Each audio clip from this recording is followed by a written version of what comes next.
Bismillahirrahmanirrahim. Today we are going to start a new chapter, and this is unit number 7. The name of this unit is Force and Machines. Dear students, this is very interesting unit and I'm damn sure that you will enjoy its different topics. Before going into the detail, let's just have a wave on the SLOs of this chapter. There are 8 SLOs in this chapter. The first SLO is define force and give its examples. SLO number 2, investigate the ways in which motion of an object can be changed. SLO number 3, demonstrate how force can change the position and the shape of an object. SLO number 4, explore that greater the force, greater the change in the distance covered by the object. SLO number 5, design an experiment to demonstrate that some objects return to their original shape after release of force and some objects do not. SLO number 6, define speed and give its relation with the distance and time. SLO number 7, define simple machine by giving examples of commonly used machine from the environment. SLO number 8, design an experiment to show how simple machines make work easier. So, dear students, first of all, we are going to start with the force and its examples. Do you know what is force? Have you heard this name? कभी आपने force का नाम, force का लफ्ज कहीं सुना है? Of course तुम लोगों ने सुना होगा. क्या कहते हैं? आपके अंदर इतनी फोर्स है, can you apply this force? कभी कभार हम जब हैवी चीज उठाते हैं तो कहते हैं कि इसके लिए ज्यादा फोर्स चाहिए. ये फोर्स क्या चीज है?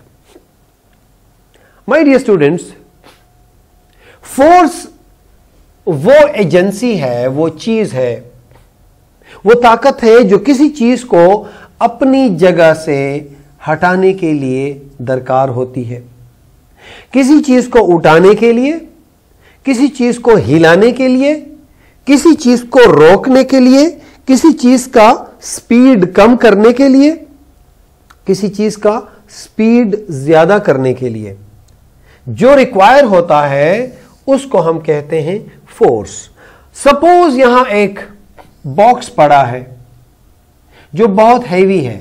अब इस बॉक्स को मैं आपसे कहता हूं कि इसको आप यहां से उठा दो. अगर तुम ऊपर भी उठाओगे तो आपको फोर्स की जरूरत होगी. अगर तुम इसको इस डायरेक्शन में भी लेके जाओगे, यानी अगर इधर से पुल पुश करोगे, इसको पुश, या यहां से पकड़ के इसको पुल करोगे, तो ये क्या होगा? ये सब फोर्स चाहती है. इन ऑल सिचुएशन ऊपर लिफ्ट करना है इसको, या उसको पीछे से पुश करना है, या आगे से इसको पुल करना है. हर एक काम के लिए आपको एक ही चीज की जरूरत होती है और उसको क्या कहते हैं? उसको कहते हैं force. Just have a glance on the text. हम टेक्स्ट पढ़ते हैं. You see the 2 pictures. नीचे आपको 2 तस्वीरें नजर आ रही है. As I stated, this is the box, और ये बंदा इसको क्या कर रहा है? इसको पुश कर रहा है. ये आदमी दीवार को पुश कर रहा है. अभी आप मुझे ये बता दो कि आया इसमें तो इतनी फोर्स है कि इसको मूव करे, लेकिन इन दिस केस ये बंदा इस दीवार को तो हटा नहीं सकता. आया अगर ये हटाने की कोशिश कर ले और इसको ना हटा सके तो इसको हम फोर्स कहेंगे? जी हां, लेकिन इतनी फोर्स नहीं है कि ये इसको हटा सके। अगर इसकी जगह 10-50 लोग और इसके साथ मिल जाएं तो हो सकता है इस दीवार को गिरा दे, या इसके साथ हम ट्रैक्टर लगा दें, वो भी क्या करेगा? वो भी फोर्स अप्लाई करेगा। सो डियर स्टूडेंट्स, टेक्स्ट पढ़ते हैं। फोर्स इज अ पुश और पुल that one object exert on another which produces or tend to produces motion। प्यारे बच्चों, इन सेंटेंस को गौर से पढ़ना है और इसको हमेशा याद रखना है। 9th 10th में जब आप लोग जाएंगे, फर्स्ट ईयर सेकंड ईयर में, अगर आपका कॉन्सेप्ट यहां से क्लियर है तो आपका कॉन्सेप्ट आगे जाके मेडिकल कॉलेज, इंजीनियरिंग कॉलेज और यूनिवर्सिटीज में आपका कॉन्सेप्ट क्लियर होगा। दोबारा मैं इस टेक्स्ट को पढ़ता हूं, मैं इस व्हाइट बोर्ड को मिटा के दोबारा मैं आपको करता हूं ताकि आपको और क्लियर हो जाए। फोर्स इज अ पुश और a pull that one object exert on another which produces or tend to produce motion।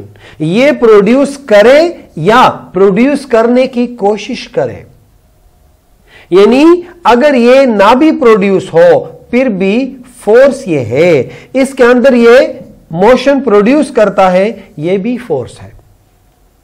Stop और tend to stop moving object, कोई ऑब्जेक्ट यहां से आराम आराम से मूव कर रही है और यहां सामने एक बारीक सा, यानी आपको इसके सामने हमने कोई बोर्ड खड़ा किया और इसको गिरा दिया।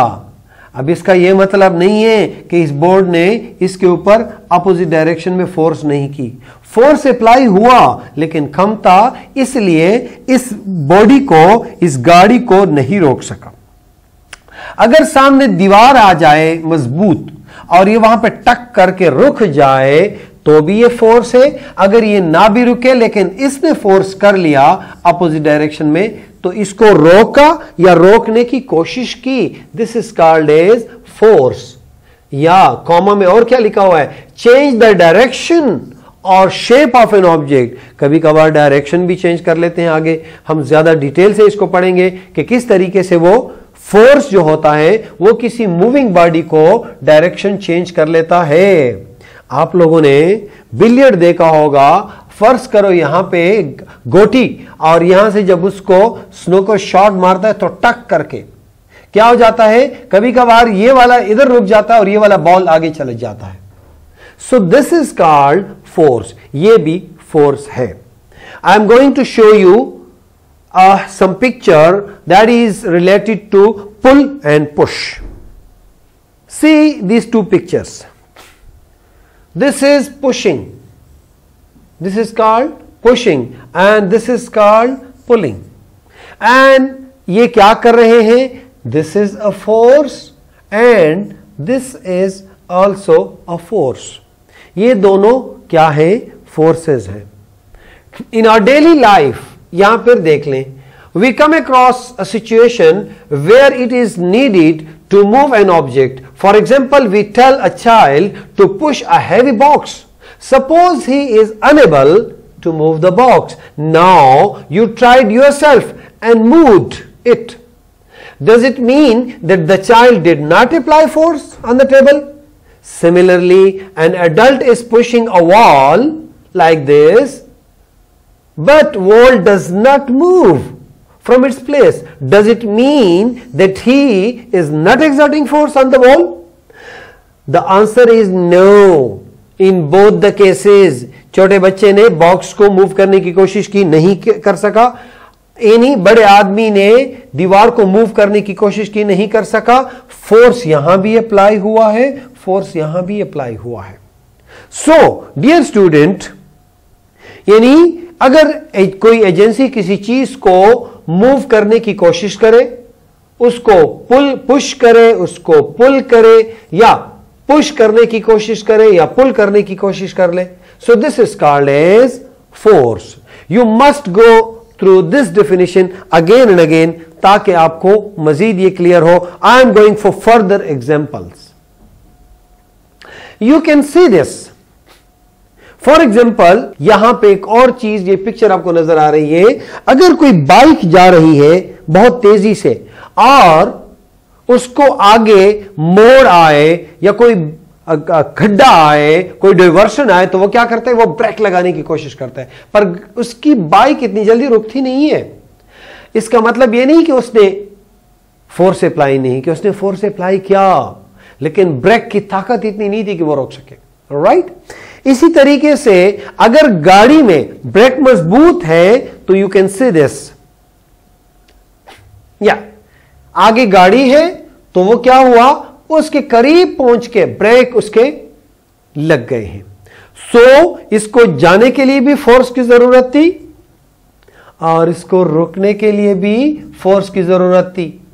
जाने के लिए इसका इंजन काम कर रहा था और रुकने के लिए इसके ब्रेक ने फोर्स अप्लाई किए।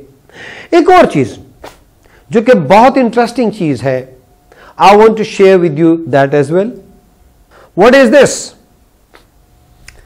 वाओ, बूम बूम अफरीदी, ये क्या है? यहां पे मैं क्रिकेट दिखाने नहीं आया प्यारे बच्चों, मैं आपको यह बताने आया हूं कि यहां पे जब बॉलर आपको नजर आ रहा है, जब वो बॉल फेंकता है तो इस बॉल की डायरेक्शन किधर होती है, इधर।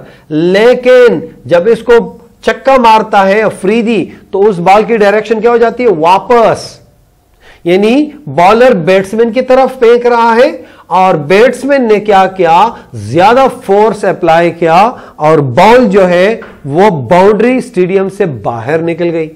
सो प्यारे बच्चों, किसी भी चीज की डायरेक्शन चेंज करने के लिए भी फोर्स की जरूरत होती है। सो फोर्स क्या है? Force is the agency which produce motion और tend to produce motion, or it is the agency which stops a moving body or tries to stop a moving body। अगली क्लासेस में आप लोग डिटेल से पढ़ोगे। आज तक के लिए आपके लिए इतना ही काफी है कि आप फोर्स की नेचर को जान जाएं। अगली क्लास में इंशाअल्लाह फोर्स के हवाले से हम और कॉन्सेप्ट्स पढ़ेंगे, जिसमें इसका यूनिट होगा और किस तरीके से वो मोशन को चेंज करता है और किसी चीज की शेप को चेंज करता है, जो कि एसएलओ नंबर 2 है, वो पढ़ेंगे। Now I am going to give you homework. अपना समर टास्क निकालो और समर टास्क में आपके पास जो जो एक्टिविटीज दी हैं, go through that and do it today, don't forget it for tomorrow. So best of luck my dear students, अल्लाह हाफिज।